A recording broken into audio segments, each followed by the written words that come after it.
Mumbai batter Sarfaraz Khan ఇప్పటికే దేశవాళీ క్రికెట్లో తనను తాను నిరూపించుకున్నాడు. రంజీల్లో పరుగుల వరద పారించి టీమిండియా టెస్ట్ జట్టు రేసులో ఎల్లప్పుడూ ముందే ఉన్నాడు.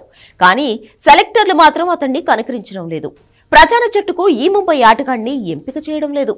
అయితే ఇంగ్లాండ్ లయన్స్ తో స్వదేశంలో 3 అనధికారిక టెస్ట్ సిరీస్ లో తలపడే భారత ఏ జట్టులో మాత్రం చోటిచ్చారు. ఇందులో భాగంగా వార్మప్ మ్యాచ్ లో 96 పరుగులతో ఆకట్టుకున్న సర్ఫరాజ్ ఖాన్ తొలి అనధికారిక టెస్ట్ లో 55 పరుగులతో పర్వాలేదనిపించాడు. అంతకుముందు సౌత్ ఆఫ్రికా గడ్డపై ఈ 26 ఏళ్ల ముంబై బ్యాటర్ మొత్తంగా 102 పరుగులు సాధించాడు.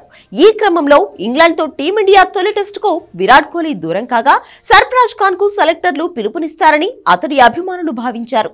కానీ మధ్యప్రదేశ్ ఆటగాడు రజత్ పాటిదార్ తో కోహ్లీ స్థానాన్ని భర్తీ చేయడంతో సర్ఫరాజ్ కు మరోసారి మొండిచేయ ఎదురైంది. ఈ నేపథ్యంలో తాజాగా అతను సెంచరీ బాదిన తర్వాత నెట్టింట బీసీసీఐ పై ట్రోలింగ్ మొదలుపెట్టారు ఫ్యాన్స్.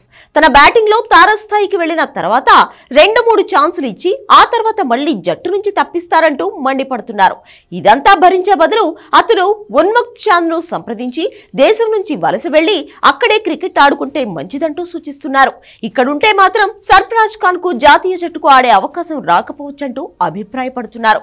మన సెలెక్టర్ల ఆలోచనలు ఏమిటో ఎవ్వరికీ అర్థం కావని, ఏదేమైనా అతనికి అన్యాయం జరుగుతుందనేది మాత్రం వాస్తవం అంటూ ఫైర్ అవుతున్నారు. కాగా తాజాగా ఫస్ట్ క్లాస్ క్రికెట్ లో తన 14వ సెంచరీ నమోదు చేశాడు. ధనాధన్ బ్యాటింగ్ తో కేవలం 89 బంతుల్లోనే 11 ఫోర్లు 4 సిక్సర్ల సాయంతో 100 పరుగుల మార్క్ అందుకున్నాడు.